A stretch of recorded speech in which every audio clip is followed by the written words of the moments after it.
Bussière, je suis professeur à l'IRME, à l'UQAT et titulaire de la chaire industrielle sur la restauration des sites miniers. Bonjour, mon nom est Abdelkabir Maksoud, je suis professeur à l'Université du Québec en Abitibi-Témiscamingue et je suis spécialiste de l'hydrogéologie appliquée à l'environnement minier. Je suis Carmen Nicolita, je suis professeur à l'Institut de recherche en mine et environnement de l'Université du Québec en Abitibi-Témiscamingue et la titulaire de la chaire de recherche du Canada sur le traitement passif des eaux minières contaminées. L'Institut du Québec a commencé à travailler sur la restauration des sites miniers au courant des années 90 par des projets dans le cadre d'un programme qu'on appelait NEDEM. Par la suite, au début des années 2000, ces travaux-là ont culminé et on a mis sur pied une chaire industrielle en collaboration avec l'École polytechnique qui portait sur l'environnement et la gestion des rejets miniers. Et à l'intérieur de ça, il y avait beaucoup de choses sur la restauration des sites. Cette chaire-là a duré de 2001 à peu près jusqu'à 2012. Et dernièrement, on a renouvelé cette chaire-là, mais seulement qu'à l'UQAT pour cette fois-là, spécifiquement sur la restauration des sites miniers. Donc c'est un thème sur lequel on travaille depuis plusieurs années. Que les mots environnement et mine, c'est pas deux mots qu'on voyait souvent ensemble dans le passé. Mais maintenant, les gens comprennent qu'on ne pourra pas partir des projets miniers si, d'un point de vue environnemental, on n'est pas capable d'assurer qu'à long terme, on ne générera pas des problèmes.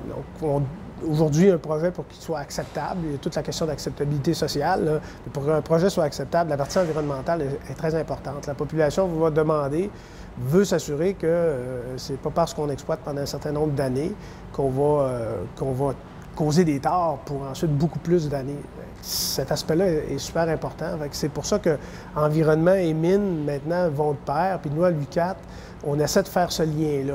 On travaille beaucoup avec les opérateurs pour intégrer l'environnement dans leur pratique, pour qu'à la fin de la vie de la mine, on ait des sites qu'on puisse mieux contrôler les aspects de contamination. Donc, essayer de réduire l'impact environnemental à court, moyen et long terme. Fait que durant l'opération, on travaille beaucoup avec les mines pour qu'ils respectent les lois durant l'opération, mais une partie de notre travail, une partie importante, c'est après l'opération. Comment on va faire, une fois que la mine est fermée, comment on va faire pour contrôler les contaminants, s'assurer que l'environnement ne sera pas affecté à long terme. Dont on fonctionne, la plupart de nos projets, ce sont des projets qui sont, on va appeler ça des partenariats public-privé, mais c'est des partenariats avec le gouvernement et une entreprise privée. Ce qui fait qu'on prend l'argent, il y a un problème, on cherche des solutions, la compagnie minière va mettre une partie du financement et le gouvernement va venir appuyer ce financement-là pour que la recherche soit optimale. Puis, d'un point de vue propriété, si on veut, de cette recherche-là, c'est une recherche qui est publique. Donc, on réalise ces travaux-là, mais après, on publie ça dans des revues scientifiques, dans des thèses, des mémoires, et tout ça est public. Donc, c'est pas de la recherche privée comme on peut retrouver dans le domaine pharmaceutique, par exemple. C'est vraiment de la recherche publique qui est faite dans le but de trouver des solutions à l'ensemble de l'industrie. On travaille parfois sur un problème avec une mine, mais en sachant que les solutions qu'on va trouver là pourraient être applicables à d'autres cas. C'est beaucoup comme ça qu'on travaille, puis on travaille beaucoup avec le ministère des Ressources naturelles ou de l'Énergie et des Ressources naturelles sur tout l'aspect des sites miniers abandonnés. Ça, c'est un autre partenaire très important pour nous. Donc, on essaie de trouver, on travaille beaucoup avec le ministère pour appliquer la meilleure option possible de restauration, puis ensuite faire le suivi de ces scénarios de restauration-là pour voir est-ce qu'ils fonctionnent comme on pensait. Et si jamais ça ne fonctionne pas comme on pensait, bien, on retravaille encore avec lui pour essayer de voir quels pourraient être les ajustements qu'on pourrait faire. Donc ici, on est sur le site Manitou. Donc c'est un site qui a été exploité depuis 1942 jusqu'à 1979. Ensuite, les compagnies qui l'ont exploité ont eu des problèmes et ce site était devenu orphelin, donc en fait qui appartient au ministère, donc qui appartient à tout le monde, donc aux contribuables. Donc c'est un site qui était problématique, donc du fait de la production du drainage minier acide. Ce drainage minier acide était acheminé vers le milieu naturel, donc via le ruisseau Manitou et qui se déverse lui-même dans la rivière Bourlamac. Et là, il y a eu des problèmes donc, à ce niveau-là. En fait, avant les travaux sur le site Manitou. Donc tout le site, on le voyait, qui avait cette couleur-là, donc une couleur jaune ocre. Donc en fait, c'est le résidu qui est oxydé. Donc suite à l'action de l'oxygène sur les minéraux sulfureux. Donc là, on a une oxydation et on a la production du drainage mini-acide et l'eau avait un certain pH, donc un pH qui était faible avec une minéralisation élevée. La production du drainage mini-acide, elle est liée à la présence de deux composantes qui sont l'oxygène et l'eau. Donc pour intervenir ou pour empêcher ce phénomène de se produire, il faut couper l'une de ces deux composantes, soit l'oxygène ou l'eau ou les deux. Donc pour cela, différents types de réhabilitation existent. On parle de couverture, là il va y avoir donc on parle de barrières à l'oxygène et également de barrières à l'eau. Donc je vais commencer par les barrières à l'oxygène. Donc en fait, on vise à couper le flux d'oxygène depuis l'air vers les résidus miniers réactifs. Donc, et là, on a différentes possibilités. On peut utiliser ce qu'on appelle les couvertures aqueuses, qui consistent à recouvrir les résidus miniers générateurs d'acide avec une épaisseur d'eau. Donc, avec une épaisseur d'eau. On peut parler également de couverture avec effet de barrière capillaire. En fait, c'est un recouvrement multicouche composé de au moins de 3 couches de granulométrie différentes. Et on vise à maintenir l'une de ces couches-là à un haut degré de saturation. Il y a également les couvertures consommatrices d'oxygène, donc qu'on place au-dessus des résidus réactifs de la matière organique qui va induire la consommation d'oxygène et va limiter le flux vers les résidus réactifs. Il y a également une autre possibilité, c'est qu'on combine une couverture de type monocouche avec une nappe phréatique surélevée. Donc ça, c'est pour les barrières à l'oxygène. Il y a également les barrières à l'eau. Donc en fait, on utilise des barrières physiques face à la migration de l'eau vers les résidus. Et là, on peut utiliser différents matériaux tels que les argiles qui ont la perméabilité, qui ont une perméabilité plus faible, donc qui limitent le flux de l'eau vers les résidus réactifs. Également, on peut utiliser des argiles traitées, une combinaison d'argile et de matériaux géosynthétiques ou des géomembranes. Donc ça, c'est pour les barrières à l'eau. De restauration dépend d'un certain nombre de facteurs et plus particulièrement des conditions climatiques. Donc parmi les facteurs qui peuvent intervenir, c'est la disponibilité par exemple des matériaux à proximité du site, la position de la nappe phréatique par rapport au sol pour favoriser tel ou tel type de restauration. Donc là, on se trouve au niveau du parc 2 du site Manitou. Donc en fait, ce secteur-là a été restauré à l'aide d'une couverture monocouche composée de résidus provenant de la mine Goldex. Et également, on a une nappe phréatique surélevée. Donc les résultats de mesure, ce site a été instrumenté avec plusieurs stations de mesure. Et les résultats de mesure montrent que les teneurs en eau atteignent les objectifs visés initialement. Donc en fait, le résidu réactif est saturé et en termes de flux d'oxygène, le flux est pratiquement négligeable.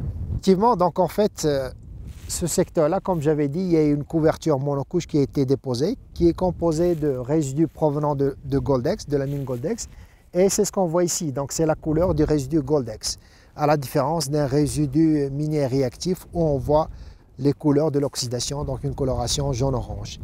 Donc ce secteur-là n'a pas encore été ensemencé, donc il n'y a pas eu de la végétalisation, mais sur l'autre partie, donc au-delà de cette digue-là, on voit que la végétation a été installée et elle prend bien ici. Donc on voit la verdure partout ici.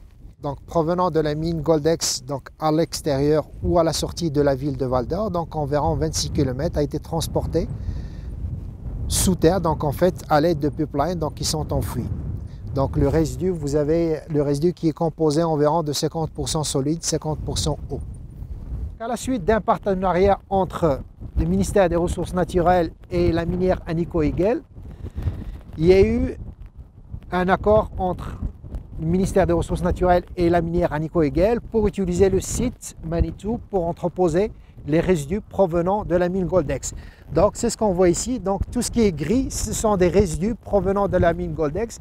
Ce sont des résidus alcalins dépourvus de minéraux sulfureux, donc ce sont des résidus qui sont non problématiques.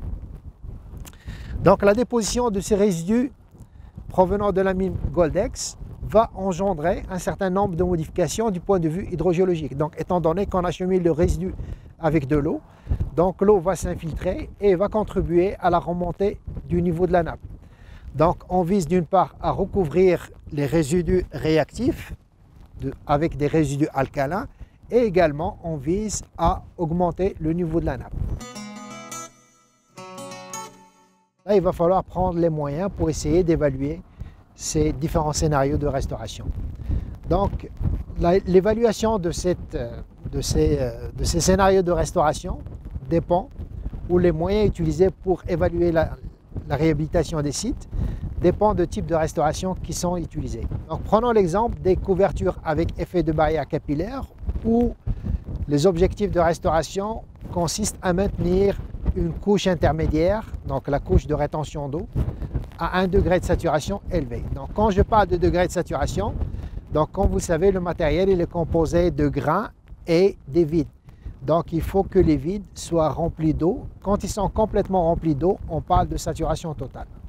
Donc, dans le cas de ces couvertures avec effet de barrière capillaire, on vise un degré de saturation de ces vides d'environ 85%, voire même au-dessus.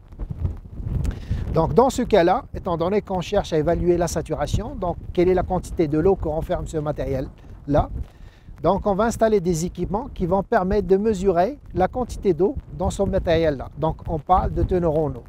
Également, on mesure les pressions à l'intérieur de ce matériel-là. Donc, les pressions négatives qui vont nous donner également une idée sur le degré de saturation du matériel. Ce sont des piézomètres qui sont installés sur le site, il y en a 30. Les piézomètres sont équipés par des systèmes ou par des équipements qui permettent de mesurer en continu le niveau de l'eau et l'interprétation va nous donner une idée sur le positionnement de la nappe par rapport à ces résidus-là, par rapport à l'interface résidu Manitou, résidu Goldex. Également, ces piézomètres nous donnent accès à la nappe et là, on peut échantillonner l'eau souterraine et ça va nous donner une idée sur la qualité de l'eau. Est-ce qu'il y a une amélioration durant les travaux ou non? Parler de la déposition, de l'évolution de la nappe et comme je l'ai dit, les mesures montrent que le niveau de la nappe dans bon nombre de secteurs a atteint les résidus Manitou. Donc tous les résidus sont recouverts par cette nappe-là. Donc comme j'ai bien dit, donc, au niveau de certains secteurs, voire même dépasse les résidus Manitou. Et on peut l'observer un peu plus bas, donc où la nappe se trouve au sein des résidus Goldex. De cette façon-là, le résidu Manitou est complètement saturé, donc le flux de l'oxygène est inhibé et tout le processus lié à la production du drainage minier acide est bloqué. D'autres secteurs, donc en fait particulièrement le secteur où on se trouve, donc c'est un secteur surélevé, donc vous comprenez bien que la nappe était initialement beaucoup plus basse et malgré la déposition, on avait constaté une augmentation du niveau d'eau. Toutefois, la nappe se trouve toujours en dessous de l'interface. Donc en fait, on a une bonne partie du résidu, donc environ 3-4 mètres, qui se trouve toujours non saturé, donc qui se trouve en dessous de la nappe. Et là, il va falloir trouver d'autres alternatives pour la réhabilitation finale de ce site-là. Donc ce qu'on observe ici, c'est 2 cellules expérimentales qu'on a installées sur le site pour tester ce recouvrement sur le site, parce qu'il y a la particularité du fait que la nappe se trouve en dessous, donc à 4 ou 5 mètres. Donc en fait, ce sont des conditions qui sont un peu difficiles et on teste ce type de scénario-là dans ces conditions-là. Donc ça, c'est le premier aspect. Également, le deuxième aspect, on teste 2 matériaux différents. Donc le recouvrement donc, au niveau de la couche du bris capillaire et la couche protectrice.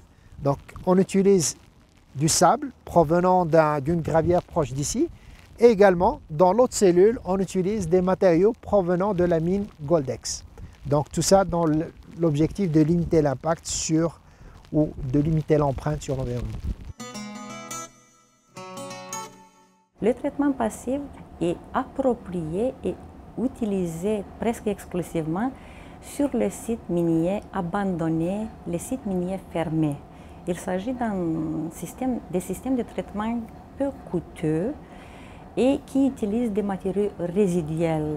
Donc, on n'utilise pas un apport d'électricité, il n'y a pas de consommation d'électricité et on a assez bonne efficacité de traitement qui sont comparables au traitement actif, mais pour une contamination moindre, donc pour un niveau moindre de contamination. En même temps, on parle des systèmes de traitement où la durée de traitement est plus longue que dans les systèmes actifs, ce qu'on appelle actifs. Donc, à l'instar du traitement passif, le traitement actif, par exemple, s'applique surtout aux mines en fonction, exige une usine de traitement, donc il y a de l'opération, un suivi. Dans les systèmes passifs, il y a aussi un suivi, mais il est moins rigoureux que sur les sites en opération. Donc, vu qu'au Québec, au Canada et dans le monde, j'ai d'ailleurs travaillé pendant 3 ans en Corée du Sud, on utilise souvent les systèmes passifs parce que les systèmes passifs, d'un point de vue développement durable, sont très appropriés. Parce que je parlais de l'utilisation des matériaux résiduels comme du fumier, du compost, des déchets de bois qu'on peut utiliser pour traiter l'eau. Donc, on installe ce qu'on appelle des barrières, donc des bioréacteurs, des biofiltres, composés des mélanges de plusieurs matériaux et on laisse l'eau s'écouler à travers ces systèmes pour être traitée. La plupart du temps, on parle des sites miniers, on a dit fermés ou abandonnés. Donc, principalement, il s'agit des eaux de ruissellement, de précipitation. Il peut y avoir parfois des petites cours d'eau qui sont contaminés. Et on peut installer parce qu'on peut avoir différentes conceptions ou designs. Donc, quand on parle de systèmes passifs, on peut avoir par exemple ce qu'on appelle biobarrière ou une barrière réactive. Donc, on peut placer même dans le cours d'eau souterraine un tel biofiltre. Évidemment qu'il faut s'assurer d'avoir de bonnes conditions hydrauliques. Donc, pour que l'eau passe à travers ce système, elle ne vide pas, elle ne s'écoule pas en surface. Donc, il faut bien faire le design, la conception de ce système. Et justement, les systèmes passifs, on doit toujours passer par des essais de laboratoire. Parce qu'il n'y a pas présentement un protocole applicable à tous les sites et à toutes sortes de matériaux résiduels qu'on puisse utiliser. Et cela veut dire que chaque fois, avant de monter un système de terrain, on doit passer par des essais de labo. Donc, j'ai parlé des biobarrières. On peut avoir une tranchée, par exemple, remplie de matériel isolé de la surface où l'eau peut s'écouler. On peut utiliser un design comme un réservoir si le volume n'est pas le débit n'est pas très élevé, mais qu'on a une forte contamination. Maintenant, si on parle des systèmes passifs, on sait a priori que les systèmes passifs sont très efficaces pour la faible contamination et la moyenne contamination. Mais dans ma chaire à moi, parmi les objectifs, ta question visait les objectifs de la chaire, on se propose de traiter également ce qu'on appelle les eaux minières fortement contaminées. Donc, on parle ici des pH faibles, pH acides, on parle de concentrations importantes en métaux et d'autres contaminantes. Présentement, il n'y a pas beaucoup de travaux qui ont été réalisés sur ce type de contamination. Donc, on utilise les systèmes passifs partout dans le monde, y compris ici au Canada. En Abitibi, on a le site Wood-Cadillac, on a un tel système installé. On a Cadillac molybdénite, un autre système installé. Donc, on a le site Lorraine. Mais donc, sur le site Lorraine, par exemple, en Témiscamingue, c'est une autre problématique. On a installé un système composé de plusieurs unités. Pourquoi? Parce qu'on parle d'un DMA, drainage minier acide, fortement contaminé. Quand il s'agit de la forte contamination, une seule unité de traitement ne fait pas sa job. Donc, on doit enchaîner plusieurs unités de traitement pour faire un polissage à plusieurs étapes. Parce que les efficacités des systèmes de traitement passifs sont moindres que le traitement actif. Les principes de traitement sont les mêmes, mais c'est juste que les durées sont plus longues pour atteindre les mêmes résultats.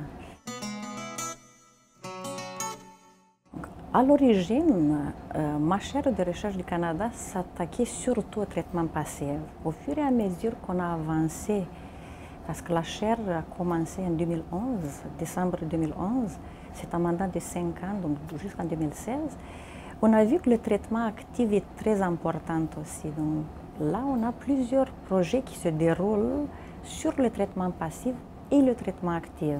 À titre d'exemple, on travaille sur le traitement passif. Je viens d'expliquer du drainage minier acide fortement contaminé. Donc, on a une thèse de doctorat qui se déroule présentement sur ce type de recherche. Donc, on essaie de trouver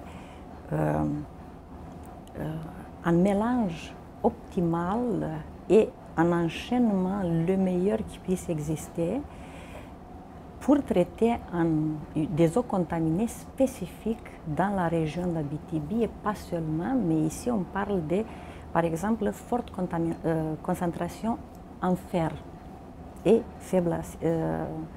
forte acidité, donc faible pH. J'ai également un intérêt particulier dans l'enlèvement du manganèse.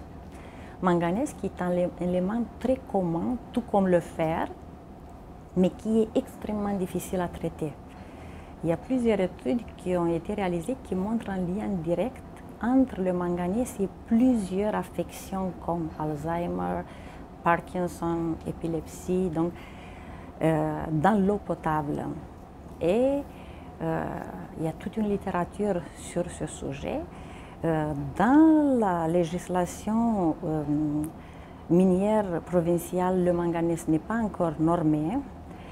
Au niveau du Canada, c'est juste la province de la Colombie-Britannique qui a des lignes directrices pour la concentration de manganèse. Mais il y a plusieurs pays où le manganèse est déjà normé à 2 mg par litre, par exemple. Et je pense que ce contaminant va s'ajouter sur la liste des contaminants à être normés dans le futur proche. Donc moi, j'ai quelques travaux sur ce sujet aussi.